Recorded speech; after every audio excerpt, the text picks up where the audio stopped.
Good afternoon. आज का जो हमारा lesson number 6 class 11 part number 2 आंकिक प्रश्न न्यूमेरिकल,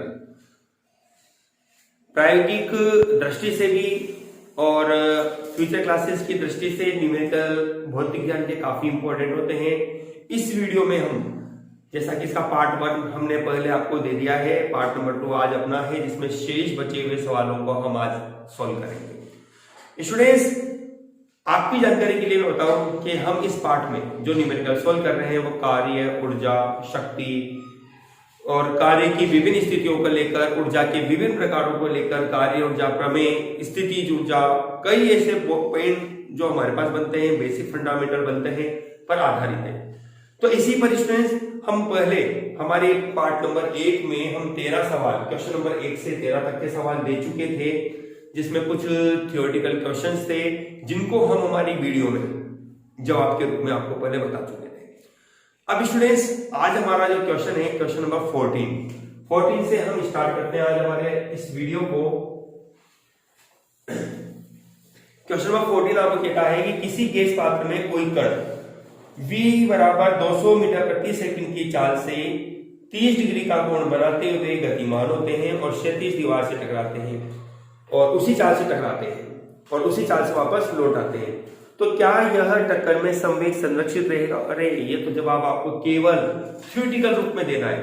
तो देखिए स्टूडेंट्स, हम इस पॉइंट से रिलेटेड एक चैप्टर अपना होगा भी सही, लेसन नंबर 10 होगा अपना भौतिक ज्ञान का ही, जिसमें गैसों की गत्यात्मक सिद्धांत टॉपिक पढ़ेंगे।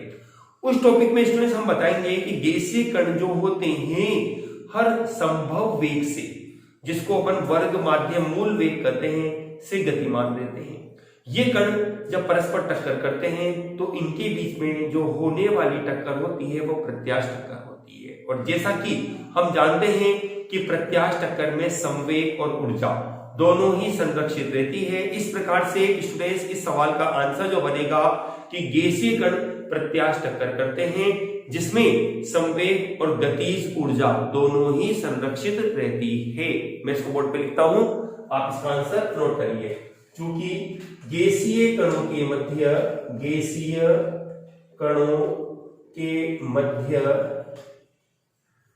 होने वाली टक्कर प्रत्यास्थ टक्कर है, जिसमें टक्कर से पूर्व व पश्चात संवेग व ऊर्जा दोनों ही संरक्षित रहती है, संरक्षित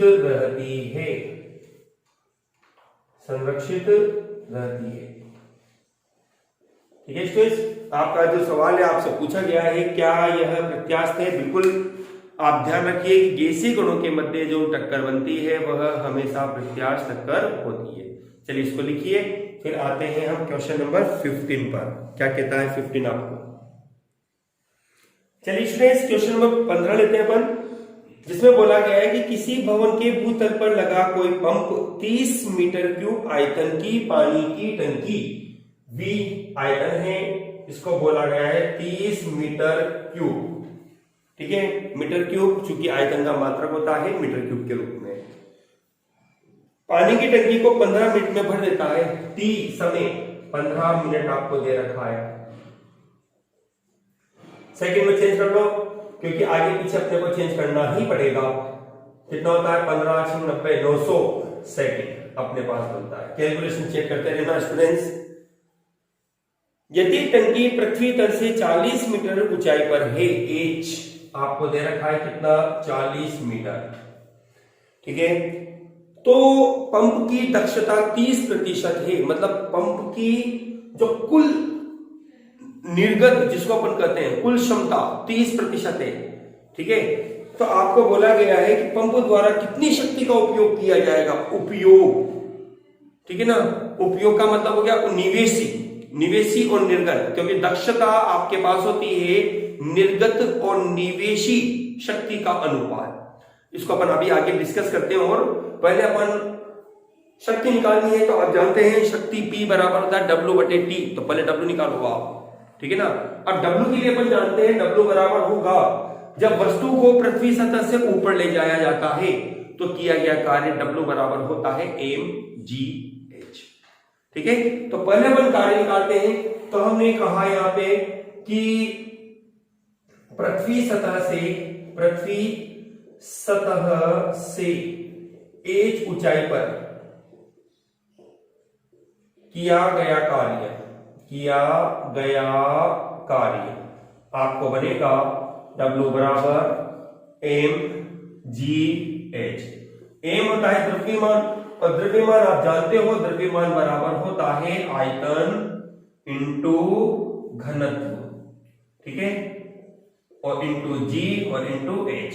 अब जैसा कि आप जानते हो यहां पर अपने पास आयतन चूंकि दे रखा है, घनत्व कहां से लाए, क्योंकि घनत्व पानी है, पानी का घनत्व आपको यहां पर रखना है, क्योंकि इसने कहा पानी को ऊपर चढ़ाया जाता है। तो घनत्व किसका हुआ, पानी का। लिख देता हूं मैं, पानी का घनत्व। और आपको अपनी इसी लेसन के पार्ट नंबर 1 में बताया था पानी का घनत्व होता है 1000 या 10⁻3। आयतन आपके पास है 30, पानी का घनत्व हो गया 10⁻3, जी का मान 9.8, एच का मान आपके पास है 40। जब आप इसको सोल्व करते हो तो आपके पास यह वैल्यू बनती है, सोल्व करना, लगभग 1.176 इंटू 10 की घात आपके पास बनेगा यह 7 जूल। ये तो कार्य आ गया आपके पास, ठीक है ना। अब शक्ति निकालनी है, तो हमने कहा कि भाई पहले तो ये देखो वास्तव में उपयोग में ली गई शक्ति कितनी होगी। तो अपन ने कहा वास्तव में उपयोग की गई शक्ति, वास्तव में रियल में वास्तव में उपयोग की गई शक्ति आपके पास बनेगा, फॉर्मूला है P बराबर W/T। क्योंकि देखो ये पानी को ऊपर चढ़ाने में कार्य, और इस कार्य को करने में लगा समय, यह मतलब कि कंडीशन क्या हो गई आपके पास, कंडीशन बनती है शक्ति P बराबर W/T 1.176 इंटू 10⁻7 बटे आपके पास हो जाता है 900। तो आप इसको सोल्व करते हैं, जल्दी से सोल्व करें इसको, कितना बनता है, लगभग ये बनता है आपके पास 13.07 इंटू 10⁻3, 13.07 इंटू 10⁻3 वाट शक्ति का मात्रा है, ठीक है। अब चूंकि देखो इसने अपने को दे रखी है दक्षता को स्टूडेंट्स लिखते हैं ईटा से, ये ईटा सिंबल होता है, बराबर आपके पास एक निर्गत शक्ति बटे निवेशी शक्ति। अब चूंकि इसने आपको परसेंटेज में दे रखा है ये, इसलिए आपके पास वैल्यू बन जाती है निर्गत शक्ति बटे निवेशी शक्ति, और इंटू आपके पास हो जाता है 100, ठीक है। इंटू ये फॉर्मूला याद रखना, अपने पास आगे जब अपन ऊष्मागतिकी का चैप्टर पढ़ेंगे तो वहां पर इसके बारे में हम पढ़ेंगे भी सही, ठीक है। अपने को निकालना रहा निवेशी शक्ति, तो इसलिए इसको थोड़ा सिंपल को अपन बना लेते हैं। निर्गत मतलब P0, जीरो का मतलब हो गया आउटपुट, जीरो का मतलब क्या बन गया अपने पास, आउटपुट के रूप में। निवेशी जिसको अपन ने बोल दिया PI, इनपुट इंटू 100, ठीक है। अब अपने को करना क्या है, यहां पर आपको निवेशी PI निकालना है, तो कितना होगा, इसलिए PI बराबर बनेगा P0 बटे ईटा और इंटू 100, ठीक है। चलिए अब इसमें वैल्यू रखो, P0 कितना निकाला आपने, 13.07 इंटू 10⁻3 बटे ईटा आपके पास कितना दिया था, इसने आपको ईटा का मान आपको दिया गया था 30%, ठीक है। यह हो जाता है आपके पास 30% के रूप में, ठीक। चलिए तो अपने पास परसेंट को हटा दो आप, कितना हो जाएगा 13.07 इंटू 10⁻3 बटे 30% को हटाने के लिए 100 आप यूज में लोगे। अब इसका भी मैं 100 हटा देता हूं तो यहाँ 100 बन जाता है आपके पास, इस 100 से ये 100 कट जाएगा, तो आपके पास पी आई बराबर कितना आया 1307/30। बात समझ आ रही है? कोई प्रॉब्लम, किसी को कोई समस्या?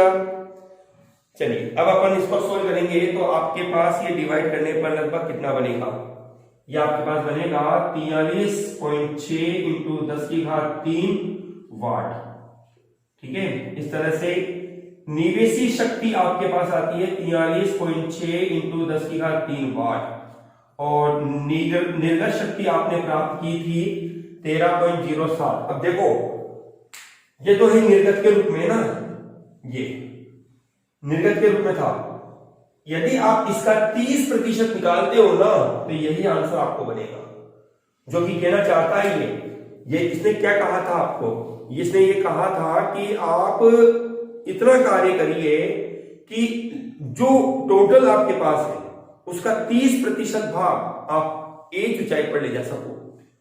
इस सवाल का अर्थ ये था, जो 30% दक्षता आपकी बनी, यदि आप पूरा 100% काम पूरा ईमानदारी से करते हैं तो आपकी दक्षता होती है 100%, लेकिन आपने 90% काम किया तो दक्षता बनती है 90%। आपने क्या 30% जो इस सवाल में बोला, ठीक है ना, तो कुल काम कौन सा था, ये था, जिसका ये था इनपुट। ठीक है, इनपुट निवेशी कुल काम हुआ और किया गया 13, तो ये काम जो किया गया है वह इसका 30% भाग बनता है। ठीक है स्टूडेंट्स, चलिए इसको जल्दी से लिखिए, फिर अपन क्वेश्चन नंबर 16 नोट करते हैं। चलिए स्टूडेंट्स, क्वेश्चन नंबर 16 आपको दिया गया है, आपके पास ये चित्र है, इस चित्र को समझना पहले तो। ये कंडीशन स्टूडेंट्स आपको दे रखी है टक्कर से पूर्व, और इसने आपको ये बोला है कि टक्कर के पश्चात की जो है ना, ये 3 स्थितियां अपने पास संभव है। टक्कर के पश्चात ये 3 स्थितियां अपने पास बनती है, तो आपको ये बताना है कि इनमें से कौन सी स्थिति सही है, नंबर 1, नंबर 2 और नंबर 3। कौन सी घटना संभव बनेगी कि ये टक्कर प्रत्याश टक्कर हो जाए। आपको ध्यान रखना चाहिए, प्रत्याश टक्कर जब हमने पढ़ा था, हमने कहा था टक्कर से पूर्व और टक्कर के पश्चात वस्तु की कुल ऊर्जा संरक्षित रहती है। सम्यक तो दोनों में संरक्षित होता है, इसलिए सम्यक को तो सॉल्व करने से मतलब है नहीं, तो इसलिए आप यहां क्या ज्ञात करेंगे, ऊर्जा। तो हम पहले तो निकालते हैं टक्कर से पूर्व ऊर्जा, ठीक है, क्योंकि तीनों पॉइंटों में ये तो पूर्व ऊर्जा तो आपको मिलेगी, लेनी होगी। तो हमने कहा टक्कर से पूर्व कुल ऊर्जा, टक्कर से पूर्व कुल ऊर्जा आपको कितनी मिलेगी, ठीक है ना। पहला कण का चाल है v, टक्कर के बाद दोनों कण विराम हो जाते, सॉरी टक्कर के पहले दोनों कण विराम हैं, पहले प्रत्येक कण का द्रव्यमान m माना गया है, तो अपने पास बनता है 1/2 mv² प्लस 1/2 m इसका वेग 0 प्लस 1/2 m इसका वेग भी 0, तो अपने पास बनता है 1/2 mv²। इसको हमने दिया समीकरण नंबर 1, ठीक है ना। अब आपको टक्कर के पश्चात ये जो 3 कंडीशन दे रखी है इनको हल करना है, और ये देखना है कि इनमें से कौन सा केस होगा जो ये ऊर्जा देता है। जिसकी ऊर्जा समीकरण नंबर 1 के बराबर होगी वही प्रत्याश टक्कर को प्रदर्शित करेगा, ठीक है। तो अपन सबसे पहले लेते हैं स्थिति 1 वाली कंडीशन। हमने कहा स्थिति 1 के लिए, ठीक है ना, हमने कहा टक्कर के पश्चात कुल ऊर्जा क्या बनेगी, चलो देखते हैं। पहला कण 0 है साहब, ये लो 1/2 m 0 प्लस 1/2 m, दोनों कणों का जो वेग बनता है वो v/2 के रूप में आपको प्राप्त होता है। किसके रूप में, v/2 के रूप में। तो अपन ने लिख दिया यहाँ पर v/2, क्योंकि दोनों कण आपस में चिपक गए तो कुल द्रव्यमान अपन लिख देते हैं यहाँ पे 2a, और v/2 का होल स्क्वायर, आप इसको सोल्व करेंगे, ये 0 हो जाएगा, 2 से 2 कट चुके, तो आपके पास बनेगा 1/4 mv²। यह आती है समीकरण नंबर 2। आप देखते हैं कि यहां पर 1/2 आ रहा है, जबकि यहां आ रहा है 1/4। चलिए अब लेते हैं अपन स्थिति नंबर 2। स्थिति नंबर 2 में देखो क्या बनता है। स्थिति सेकंड के लिए कंडीशन क्या बनेगी आपके पास, वही बात, कुल ऊर्जा डायरेक्ट लिख देते हैं अपन। ये 0 है तो पहला कण 1/2 2m और इंटू 0 प्लस 1/2 m और v²। ठीक है, तो अपने पास बनता है 1/2 mv², समीकरण नंबर 3। देखो ये 0 समझ जाएगी बात, क्योंकि इसका वेग 0 है तो वेग 0 रखोगे आप। 2m क्यों लिखा, क्योंकि दोनों कण चिपक गए आपस में, है ना, इसलिए। और तीसरे कण का जो वेग है वो v दे रखा है, इसलिए v² लिखा है। ठीक है, अब देखो ये समीकरण इसके बराबर चल तो रही है। अभी देखो स्थिति 3 क्या कहती है, स्थिति 3 भी क्या बराबर है क्या। स्थिति 3 को चेक करते हैं अपन। स्थिति 3 के लिए क्या कंडीशन होती है, देखिए आप, टक्कर के पश्चात ये तीनों कण जो है v/3 वेग से गतिमान होते हैं, मतलब कि 1/2, 3 कण है इसलिए 3m अपने लिख दिया, क्योंकि प्रत्येक कण का द्रव्यमान एक समान है। v/3 का होल स्क्वायर आपके पास बनेगा 1/2 3m इंटू v²/9। ठीक है ना, 3 का स्क्वायर भी 9 होता है। 3 से 9 करते हैं 3 बार। ठीक है, तो आपके पास बनेगा यह 1/3 1/2 mv², समीकरण नंबर 4। चलिए स्टूडेंट्स, अब आप अपना आंसर चेक करिए। टक्कर को प्रत्यास्थ बताना है कि इनमें से कौन सी स्थिति सही होगी। तो आप देखिए यह समीकरण 1 जो है यह बराबर होती है किससे, समीकरण नंबर 3 से। तो आपका आंसर बनता है कि स्थिति नंबर जो 2 है, आंसर आप क्या लिखोगे, कैसे लिखेंगे कि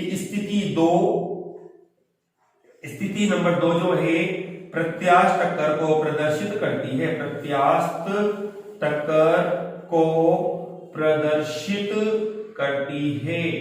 इस तरह से ये आपका क्वेश्चन नंबर 16 कंप्लीट होता है। अच्छा सवाल है, प्रैक्टिकली सवाल है। ठीक है, जल्दी से इसको लिखिए आप।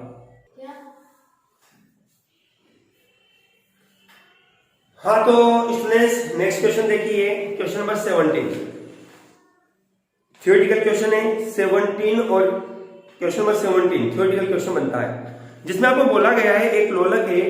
पहले बताया है लोलक क्या होता है, एक डोरी जिसके एक सिरे को छत से बांध दिया जाए या किसी खूंटी से बांधकर उसके दूसरे सिरे पर किसी धातु की ठोस गोलाकार गेंद को लगा दिया जाता है। तो ऐसी युक्ति लोलक या पेंडुलम कहलाती है।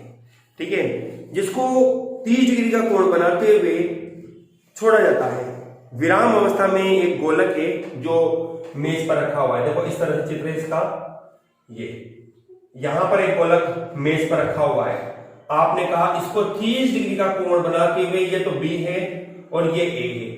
अब देखो ध्यान दो, ये विराम अवस्था में है u बराबर 0 और ये v वेग से आता है।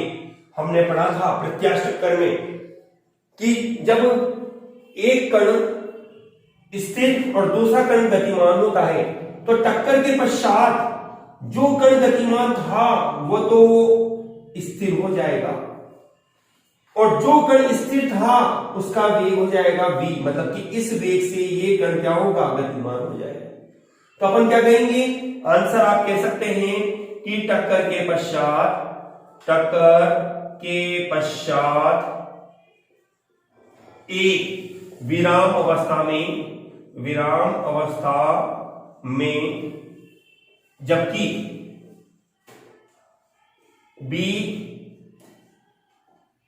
बी जो है कण ए के वेग बी से गतिमान होगा, अर्थात वेग का परस्पर रूपांतरण हो जाता है। ठीक है स्टूडेंट्स, ये आपके पास था क्वेश्चन नंबर 17। आप इसको जल्दी से लिखिए। फिर आते हैं अपन क्वेश्चन नंबर 18। देखिए क्वेश्चन नंबर 18 भी आप यहां देख लीजिए क्या कहता है यह आपको। इसने एक चित्र आपको दे रखा है, कुछ चित्र है इस तरह से, ये पेंडुलम पे डिपेंडेंट है, ये भी आपके पास इस तरह से 1.5 मीटर इसकी डिस्टेंस दे रखी है, 1.5 मीटर, ये पॉइंट आप बोल दीजिए O। तो आपके पास बनता है कंडीशन, अभी सवाल में पढ़ता हूं, मैं जल्दी से सवाल बताता हूं। एक लोलक जिसको क्षैतिज अवस्था से छोड़ा जाता है और लोलक की जो लंबाई है वो 1.5 मीटर है, निम्नतम बिंदु पर आने पर इसकी चाल क्या होगी, जिसकी आरंभिक ऊर्जा का 5% अंश जो है वह वायु प्रतिरोध के कारण क्षय हो जाता है। मतलब ये है, स्टूडेंट सवाल को सुनना कि कुल ऊर्जा जो बनेगी, कुल ऊर्जा उसका 5% जो है खर्च हो जाता है, कितना बचा शेष 95%। तो उस 95% वेग से जो गतिमान है लोलक, उसका वेग क्या होगा आपको निकालना है। तो पहले तो प्रारंभिक ऊर्जा निकालो, ठीक है ना, फिर उसमें से 5% क्षय करके मतलब कि 95% भाग निकालो उसका। तो हमने कहा प्रारंभिक ऊर्जा अपने पास होगी, प्रारंभिक ऊर्जा जो कि कार्य के रूप में बनती है W बराबर mgh। अब अपने को क्या दे रखा है, देखो सुनो, m चूंकि नहीं दे रखा कोई बात नहीं, g का मान अपने पास है 9.8, h का मान है 1.5, ठीक है, ये अपने पास आता है जूल के रूप में। अभी कहता है प्रश्नानुसार इसमें से 5% क्षय होता है। तो हमने कहा कार्य ऊर्जा प्रमेय से, क्योंकि आपको वेग निकालना है, तो कार्य ऊर्जा प्रमेय से हम जानते हैं किया गया कार्य ऊर्जा में परिवर्तन के बराबर होता है। तो हमने कहा mgh का 95% बराबर होगा 1/2 mv²। समझ गए, क्योंकि 5% क्षय हुआ, या तो आप यूं करो, पहले 5% निकालो, उसको घटाओ, फिर वैल्यू रखो, तो बात तो एक ही हुई। तो अपन 95 से कर लेते हैं इसको। तो अपने पास बनता है m, g का मान आपके पास है 9.8, h का मान आपके पास है 1.5 इंटू 95/100 बराबर होगा 1/2 mv²। m से कट जाएगा, देखिए v बराबर हो जाएगा 2, g का मान रखा 9.8, h का मान रखा 1.5, 95/100 और इस पर आपके पास बन जाता है अंडर रूट। ठीक है, जब आप इसको सोल्व करते हैं तो ये वैल्यू एप्रोक्स आपके पास बनती है 5.28। v बराबर आपको बनेगा 5.28 मीटर प्रति सेकंड। इस तरह से स्टूडेंट्स आपका ये क्वेश्चन पूरा होता है। ठीक है, अब क्वेश्चन नंबर 19 को आप देखिए, जो कि एक थ्योरेटिकल क्वेश्चन है, सुन लीजिए ऐसे ही, क्योंकि लिखना तो इतना नीड नहीं है इसमें कहा गया है कि 300 किलोग्राम द्रव्यमान की एक ट्रॉली है, 25 किलोग्राम रेत का बोरा किसी घर्षण रहित सतह पर 27 किलोमीटर प्रति घंटे की एक समान चाल से गतिमान है। एक समान मतलब उसकी चाल को बदलता नहीं है वो, ठीक है ना। बोरे में एक छेद कर दिया गया है जिससे रेत बाहर नीचे गिरती है और बोरा खाली हो जाता है। तो बताओ ट्रॉली का वेग क्या होगा। देखो स्टूडेंट, सबसे इंपॉर्टेंट वर्ड इसमें आया एक समान, मतलब चाल नियत है उसकी, ठीक है ना, उसका बोरी से गिरती हुई रेत पर कोई प्रभाव नहीं पड़ रहा, इसलिए आपका आंसर क्या रहेगा। आंसर लिखेंगे आप इसमें कि चाल एक समान बनी रहेगी, जो कि कितनी होगी 27 किलोमीटर प्रति घंटा होगी। ओके स्टूडेंट्स, इस तरह से क्वेश्चन नंबर 19 पूरा होता है। चलिए अब देखते हैं क्वेश्चन नंबर 20। क्वेश्चन नंबर 20 में आपको क्या बोला गया है, आपको बोला गया है 0.5 किलोग्राम द्रव्यमान का एक कण है, m बराबर आपको दे रखा है 0.5 किलोग्राम। ठीक है, ये कहता है कि v बराबर आपको दे रखा है a, x की घात 3/3, v बराबर है a x की घात 3/2, सॉरी हाँ, वेग से सरल रेखा में गति करता है। यहां स्टूडेंट्स a नियतांक है जिसका मान आपको दे रखा है a बराबर 5 मीटर माइनस की पावर हाफ और सेकंड इनवर्स। ठीक है, आगे कहता है कि x बराबर 0 से x बराबर 2 मीटर तक इसके विस्थापन में कुल बल द्वारा किया गया कार्य कितना होगा। x बराबर 0 से x बराबर 2 तक इसके विस्थापन में कुल कार्य कितना होगा आपको निकालना है। देखो सुनो और समझो, आपको एम दे रखा है, दिमाग में बात आनी चाहिए, एम से रिलेटेड कोई फॉर्मूला होना चाहिए जो v पर आधारित हो। पूछ रहा है कार्य, तो अपन ज्यादा दूर क्यों जाए, अपने पास फॉर्मूला है कार्य ऊर्जा प्रमेय, ठीक है ना। कार्य ऊर्जा प्रमेय में किया गया कार्य वस्तु की गतिज ऊर्जा में परिवर्तन के बराबर होता है। तो आप क्या कहेंगे यहां पे कि कार्य W बराबर होगा गतिज ऊर्जा में परिवर्तन, गतिज ऊर्जा में परिवर्तन, ठीक है। W बराबर 1/2 m v2 square minus 1/2 m v1 square. अब अपने को ये देखना है कि v1 और v2 को कहां से लाए। इसके लिए आपको बोला गया है x बराबर 0, तो इससे आप निकलिए v1, जो कि फॉर्मूला आपको दे रखा है, a कांस्टेंट है क्योंकि ये x की घात 0 की घात 3/2, मतलब कि v1 0 हो गया आपके पास। कितना हो गया, v1 आपके पास 0 बन गया। अब रखिए x की घात 2, तो अपने पास v2 बनता है a 2 की घात 3/2, ठीक है, 3/2। तो अपने पास क्या बनेगा, a का मान तो आपको दे रखा है 5, ठीक है। 2 की घात 3/2, 2 की घात 3/2 का मतलब होता है 1 घात तो पूरी और 1 घात आधी। आप इसको लिख सकते हैं 2√2 के रूप में, मतलब कि आपके पास बनता है 10√2। चलिए वैल्यू रखते हैं, W बराबर 1/2, m कॉमन है, रख दो उसको बाहर। v2 स्क्वायर मतलब कि यह, जब इसका स्क्वायर करेंगे आप तो आपके पास क्या बनता है 10√2 का स्क्वायर माइनस v1 0 है इसलिए 0 रख दो आप इसमें, ठीक है। और सॉल्व कर लेते हैं इसको, 1/2 m का मान आपके पास है 0.5 इंटू स्क्वायर मतलब कि 100 और इंटू कितना 2, पॉइंट लाओगे, 1 0 नीचे आएगी, 0 से 0 कट जाएगा, 10 को 5 से गुणा किया 50, 2 से 2 कट जाता है। तो इस प्रकार से W बराबर बनेगा आपके पास 50 जूल, जो कि आपका इस क्वेश्चन नंबर 20 का आंसर बनता है, ठीक है स्टूडेंट्स। चलिए फिर आते हैं अपन नेक्स्ट क्वेश्चन नंबर 21 पर, जब तक आप इसको जल्दी से कॉपी में नोट कीजिए। चलिए स्टूडेंट्स, क्वेश्चन नंबर 21, क्वेश्चन बड़ा है, ध्यान देना, और काफी थोड़ा मिक्स भी कर रखा है इसने इस क्वेश्चन में काफी कुछ। किसी पवन चक्की की जो ब्लेड है उसका क्षेत्रफल A, जानते होंगे पवन चक्की क्या होती है, जो रेगिस्तानी इलाकों में एक कॉलम होता है और उसका पंखा फैन के टाइप में लगा होता है, हवा के चलने के साथ साथ वह फैन घूमता है और वह पवन ऊर्जा को विद्युत ऊर्जा में कन्वर्ट करता है।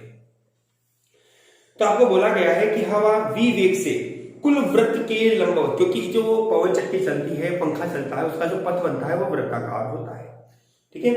तो ऐसी अवस्था में इसने बोला है कि ब्लेड का जो क्षेत्रफल है A 30 मीटर स्क्वायर, A बराबर आपको दे रखा है 30 मीटर स्क्वायर, वेग आपको दे रखा है 36 किलोमीटर पर आवर, 36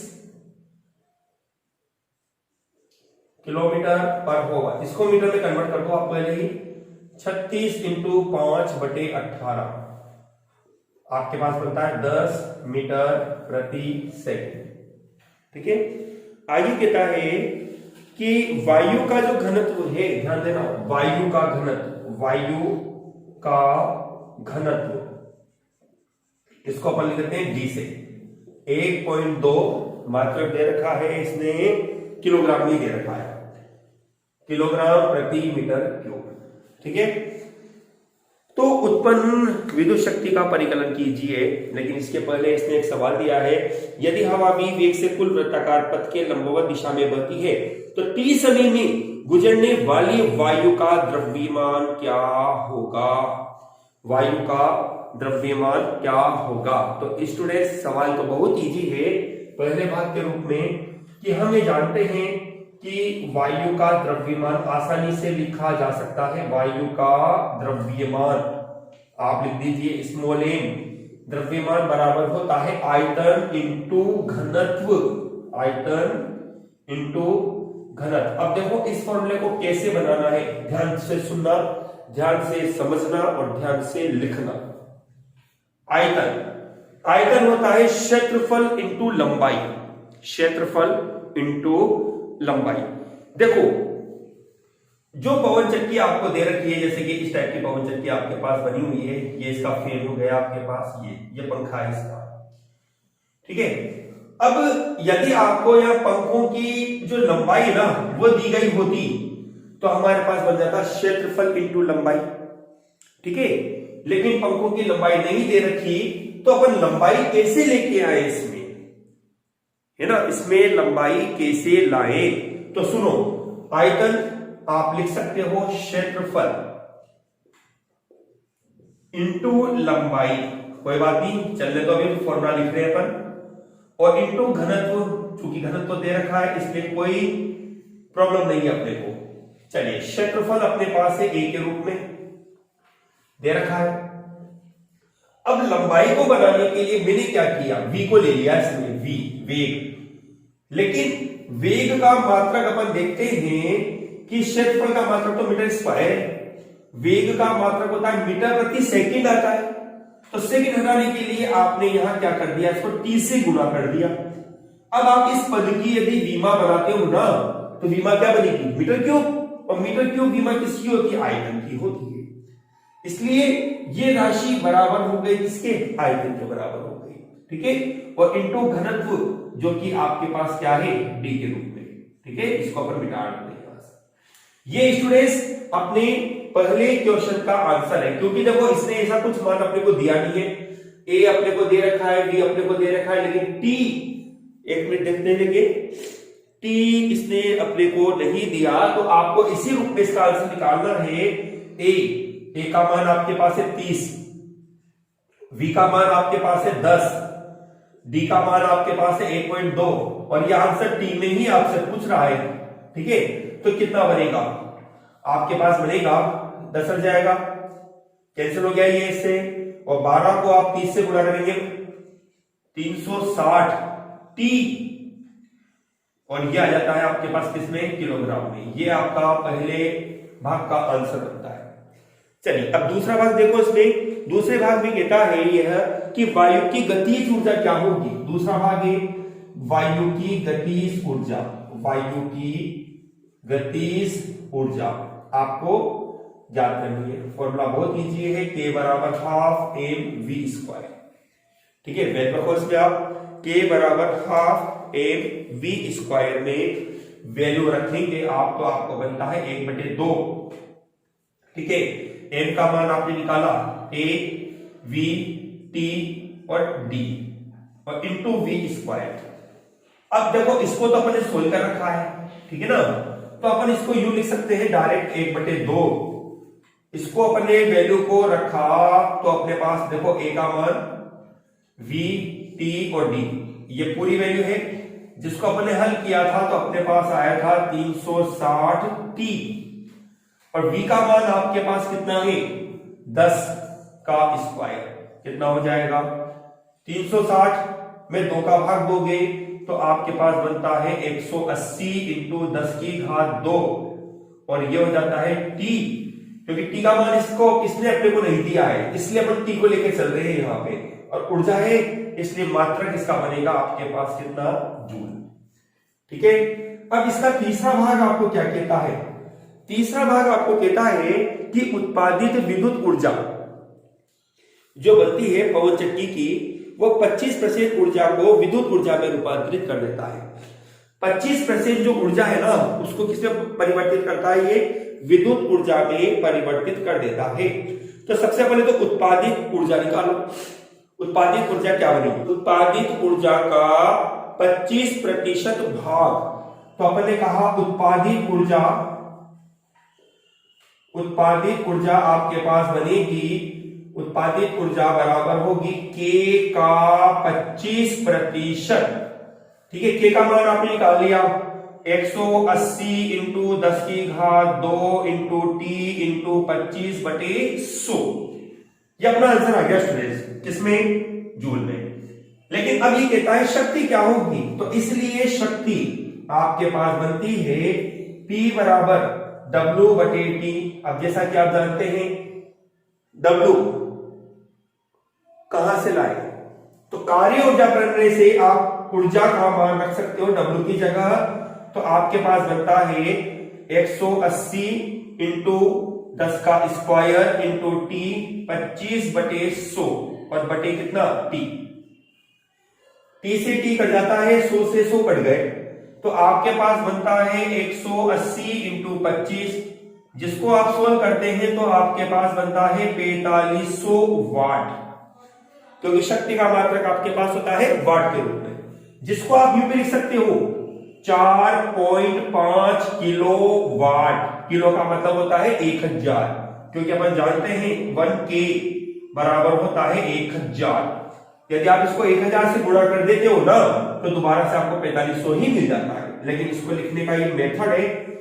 ठीक है स्टूडेंट्स, इस तरह से ये क्वेश्चन नंबर 21 कंप्लीट होता है। अब लेते हैं क्वेश्चन नंबर 22। आपको क्या कहता है, ये भी एक बड़ा सवाल है, ध्यान दीजिएगा।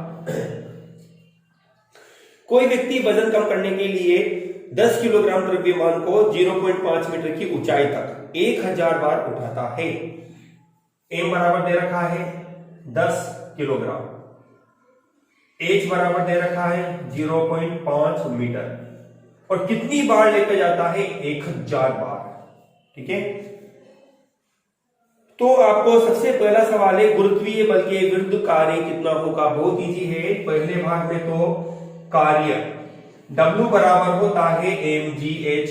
अब ये लेकर जाता है 1000 बार, तो यही कार्य करेगा वो कितनी बार? 1000 बार। तो m से गुणा कर दो इसको, ये लो m का मान है 10, g का मान देखिए आपको दे रखा है क्या? इसमें नहीं दे रखा, तो 9.8 ले लो आप इसमें। h का मान 0.5 इंटू n का मान हो जाता है 1000। क्या बनता है देखो, 2 जीरो से 2 जीरो कट जाएगी, मतलब कि ये तो हो गया 100, ये हो गया 98 इंटू 5। जब आप इसको मल्टीप्लाई करते हैं तो आपके पास बनता है 49,000 जूल। ठीक है, ये आपके पास आता है कार्य। अब ध्यान से सुनना, ध्यान से समझना और ध्यान से लिखना। देखिए अगला स्टेप में अपने को कहता है कि यदि वसा 3.8 इंटू 10 की घात 7 जूल, ठीक है ना, ऊर्जा प्रति किलोग्राम आपूर्ति करता है, तो अपन कहें कि प्रति किलोग्राम द्वारा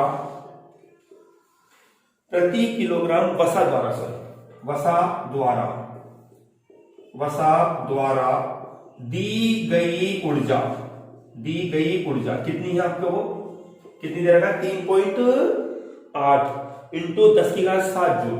3.8 इंटू 10 की घात 7 जूल। ठीक है ना। अब कंडीशन क्या है अपने पास कि ये तो प्रति किलोग्राम हो गया, मतलब 1 किलोग्राम के रूप में। अपने पास 49,000 जूल ऊर्जा है, तो अपने को इसके लिए कितनी वसा की आपूर्ति, कितनी वसा की मात्रा की आवश्यकता होगी, तो अपने को उस चीज को कैच करना है यहाँ पे। तो इसलिए अपने लिखा 49,000 जूल ऊर्जा के लिए आवश्यक वसा की मात्रा, आवश्यक वसा आपको चाहिए। देखो 1 किलोग्राम वसा देती है इतनी ऊर्जा, ठीक है, तो इतनी ऊर्जा कहां से मिलेगी? तो सीधी सी बात है, 49,000 में आप भाग दे दो 3.8 इंटू 10 की घात 7। ठीक है, अब जो भी आएगा वो किलोग्राम होगा, मतलब कि इतनी किलोग्राम वसा की आपको यहां पर आवश्यकता रहती है। अब ये आगे कहता है जो कि 20% दक्षता की दर से अधिक ऊर्जा में परिवर्तित हो जाती है। कितनी? 20%। मतलब कि लेस होती है तो सीधी सी बात है यदि परसेंटेज आपको निकालना है तो जो दिया गया है उसको उल्टा करके लिख दो, ठीक है ना, या फिर रिक्वायर्ड के रूप में क्रॉस मल्टीप्लाई करो आप। जैसे अपन ने कहा कि आवश्यक, इसलिए आवश्यक वसा बराबर होगी कितनी मात्रा के रूप में आपको कहना चाहता है ये? प्रयुक्त वसा इंटू कितना? 20%। तो आवश्यक वसा आपके पास है 49,000 बटे 3.8 इंटू 10 की घात 7 बराबर, इसको मान लो x इंटू 20 बटे 100। ठीक है, x का मान क्या बनेगा? x बराबर हो जाएगा, आपको वैल्यू निकालनी है 49,000 इंटू 100 बटे आपके पास बनेगा 3.8 इंटू 10 की घात 7 इंटू 20। तो x का मान क्या आएगा? सोल्व करिए जल्दी से इसको। कितना बनता है आपके पास? लगभग आपके पास ये बनता है 6.45 इंटू 10 की घात, बनाए अपन इसको तो अपने पास बनता है -3 किलोग्राम। ये वसा उसके द्वारा उपयोग में ली गई थी। इस तरह से ये आपका आंसर बनता है क्वेश्चन नंबर 2 भाग 22 का। ठीक है, चलिए अब इस क्वेश्चन नंबर 23 देखते हैं अपन। क्वेश्चन 23वां सवाल क्या कहता है? 23वें सवाल में कहता है कि कोई परिवार 8 किलोवाट विद्युत शक्ति का उपयोग करता है। P बराबर आपको दे रखा है 8 किलोवाट, मतलब कि 8 इंटू 1000 वाट। ठीक है, आगे कहता है ये